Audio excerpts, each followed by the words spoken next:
নমস্কাৰ, মই ৰঞ্জন চৌধুৰী। আপুনি জানেনে বঙালী আৰু বাঙালীৰ মাজত ডিফাৰেন্সটো কি?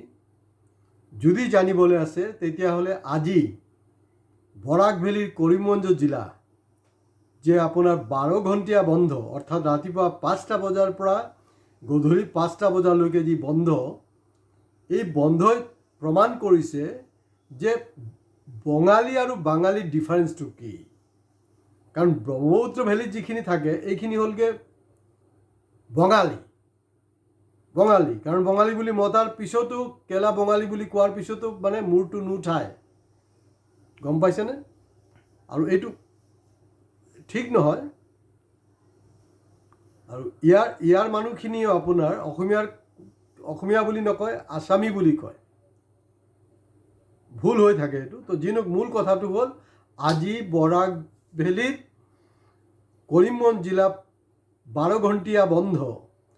এই সময়ছোৱাত য'ত মানে আপোনাৰ হিমন্ত বিশ্ব শৰ্মাৰ একনায়কত্ববাদ চলাই আছে, তথাকথিত হিন্দুত্ববাদ তেওঁ চলাই আছে, এই সময়ছোৱাত 12 ঘণ্টীয়া বন্ধ অসমৰ কোনো দল সংগঠনৰ দম আছেনে তেওঁলোকে ব্ৰহ্মপুত্ৰ ভেলীত কৰাই দেখুৱাবলৈ?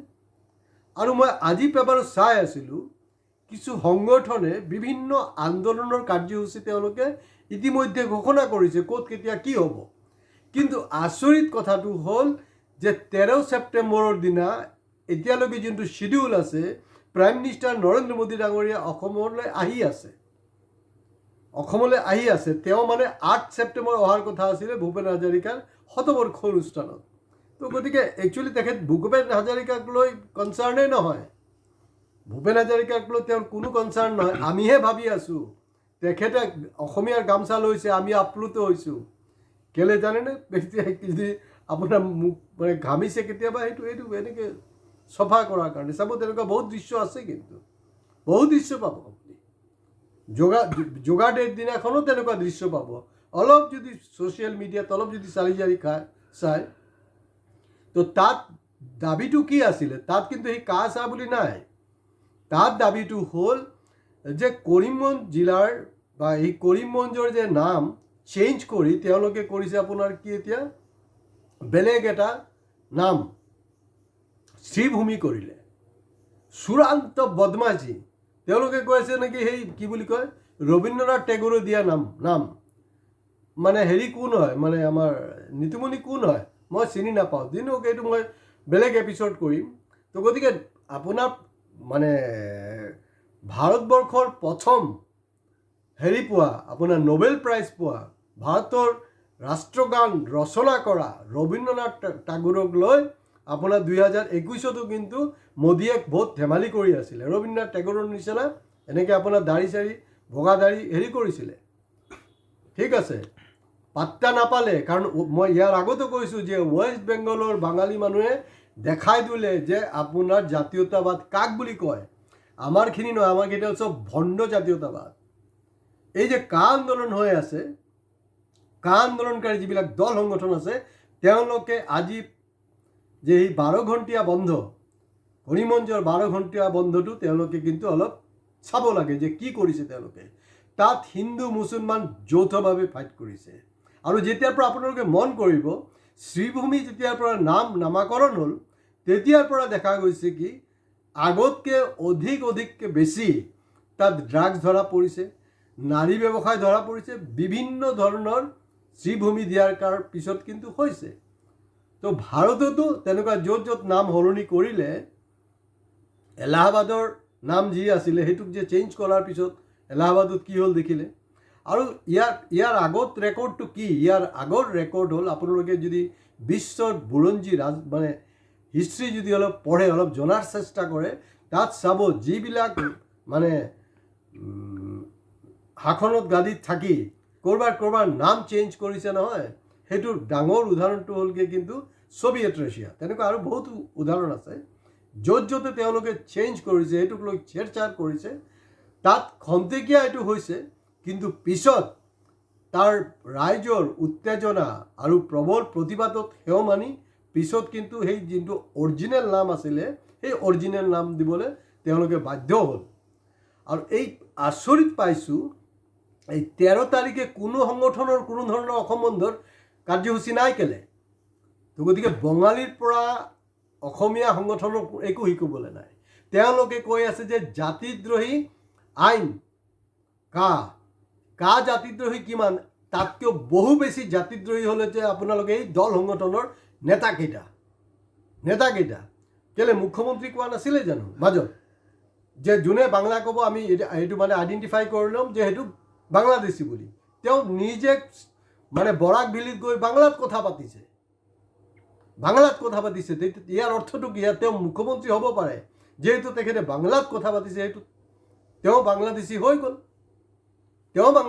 গ'ল। গতিকে বাঙালীৰ পৰা অসমীয়া দল সংগঠনবিলাক শিকক, জাতিদ্ৰোহী আইন নহয়, আটাইতকৈ ডাঙৰ যদি জাতিদ্ৰোহী হয় সেইটো হ'লগৈ আপোনালোকে এই কাৰবাৰটো কৰি আছে।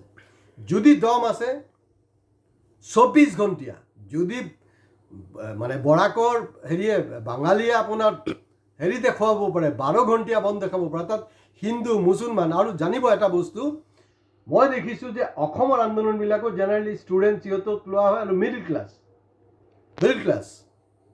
কিন্তু আজি যোনটো তাত বন্ধ হ'ল, এই বন্ধত দেখা গৈছে যে হিন্দু মুছলমান ইণ্টেলেকচুৱেল মিডল ক্লাছ আৰু তাৰ লগতে তাৰ যি মেহনতি জনতা তেওঁলোকে স্বতঃস্ফূৰ্তভাৱে এই ষ্টেটমেণ্ট নহয়, অকল পোষ্টাৰিং নহয়, ৰাজপথলৈ তেওঁলোকে ওলাইছে। আৰু বিজেপিৰ IT চেল, বিজেপিৰ চামচা, গম পাইছেনে, তাৰ জিলা প্ৰশাসন, ৰাজ্য চৰকাৰৰ মন্ত্ৰী যি মানে কোনো ধৰণৰ কাৰ্পণ্য কৰা নাই মানে এই বন্ধ বানচাল কৰিবলৈ। কিন্তু বাঙালীয়ে কিন্তু এনেকৈ বৃদ্ধাঙ্গুলি দেখালে অসম চৰকাৰক আৰু তাত ছাকচেছ হ'ল। তো গতিকে যদি কা আন্দোলন আপোনালোকে ছাকচেছ কৰিবলৈ আছে তেতিয়া তাৰ ফাৰ্ষ্ট নমুনা দেখাব লাগিব যোনদিনাখন প্ৰধানমন্ত্ৰী ইয়ালৈ আহিব। আপোনালোকে বুজি পাইছেনে? যদি নাই বুজা তেতিয়াহ'লে লিখিব। মাজত যেতিয়া মই হিন্দু বঙালী বিশেষকৈ ব্ৰহ্মপুত্ৰ ভেলীক তেওঁলোকক মই কৈছিলোঁ, কোনোবা একজন কমেণ্ট দিছিলে যে মাইণ্ড ইয়ৰ লেংগুৱেজ। এতিয়া মই সেই ব্যক্তিজনক ক'ব বিচাৰিছোঁ, মাইণ্ড ইয়ৰ থট, চেঞ্জ ইয়ৰ থট। আপোনালোকে কি কৰি আছে? চামচাগিৰি নকৰিব।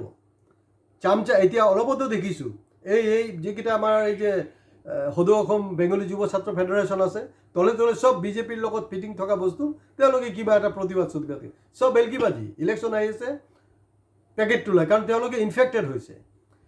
ব্ৰহ্মপুত্ৰ ভেলীৰ যোনটো আপোনাৰ আছে বেংগলী যুৱ ছাত্ৰ ফেডাৰেশ্যন আছে, তেওঁলোক কিন্তু অসমীয়া সংগঠনৰ যে নেতাবিলাকৰ এই যে দুৰ্নীতি, এই যে পেকেটৰ ৰাজনীতি, টকাৰ ৰাজনীতি, মেনেজ হৈ যোৱাৰ ৰাজনীতি, এই কাৰবাৰটো কিন্তু তেওঁলোকে কৰিছে। তো গতিকে তাৰ পৰা আপোনালোকে শিকক।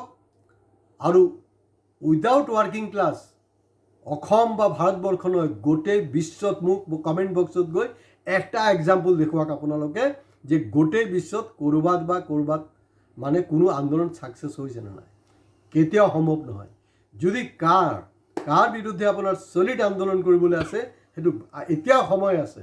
কিহৰ সুপ্ৰিম কোৰ্ট, কিহৰ হাইকোৰ্ট, কিহৰ চিফ মিনিষ্টাৰ, কিহৰ প্ৰাইম মিনিষ্টাৰ, কোনো পাত্তা নাপাব ইয়াতে। সেইটো অকল অসমীয়া, প্ৰকৃত অসমীয়া, স্বাভিমানী অসমীয়া কিন্তু এইটো দেখাব পাৰিব। যদি দেখাব নোৱাৰে তেতিয়া আৰু কোনো ক'বলৈ নাই। মই বাৰেপতি কৰি আছোঁ যে আপোনালোকে দোকানবিলাক বন্ধ কৰক। জাতিদ্ৰোহী আইন নহয়, জাতিদ্ৰোহী হ'লগৈ আপোনালোক। গতিকে অসমীয়া মানুহ জগাৰ এটা সুযোগ আজি কৰিমগঞ্জৰ জিলাৰ মানুহবিলাকে কৰি দেখুৱাইছে। সেইটোক আপোনালোকে সুবিধাটো ল'ব লাগে, তেওঁলোকৰ পৰা শিকক। গতিকে আজি ইয়াতে শেষ কৰিছোঁ। ভিডিঅ' ভাল লাগিলে শ্বেয়াৰ কৰিব। আৰু যদি গালি পাৰিবলৈ আছে মোক কমেণ্ট বক্সত যি খুচি গালি পাৰক, যদি মৰম কৰিবলৈ আছে সেইটোও কৰক। কিন্তু মই দেখিছোঁ সৰহভাগৰে মই ইমান অপ্ৰিয় সত্য কথাবিলাক কৈ থাকোঁ, তেওঁলোকক গালি দিবলৈ সাহস নাই। কালি একজন হিন্দু বঙালীক মই দেখিছিলোঁ, তেওঁ কৈছিলে মাইণ্ড ইয়ৰ লেংগুৱেজ। মই তেখেতক কৈছোঁ যে ভাই বোবা, আৰম্ভণিৰ পৰা শেষলৈকে অলপ শান্তভাৱে ভিডিঅ'টো চোৱা, তাৰপিছত কমেণ্টছ কৰা। মোৰ এগেইনষ্টত কমেণ্টছ পঢ়ে। মাইণ্ড ইয়ৰ লেংগুৱেজ মানে লাজ নালাগে? মুখ্যমন্ত্ৰী প্ৰধানমন্ত্ৰী যি খুচি তাকে বকি আছে, তোমালোকৰ হিম্মত নাই তেওঁলোকক ক'বা যে মাইণ্ড ইয়ৰ লেংগুৱেজ? বঙালীৰ নামত তোমালোক কলংক হয়, এইবিলাকতো বঙালী নহয়, সেইবিলাকে একচুৱেল বাংলাদেশী হয়। যিসকল মানুহে যি শুদ্ধকৈ কথা পাতিব নোৱাৰে বাংলা কথা, তাৰমানে সেইটো ধৰি ল'ব কিন্তু আপোনাৰ সেইবিলাকেই বাংলাদেশী। তো আজি ইয়াতে শেষ কৰিছোঁ, নমস্কাৰ।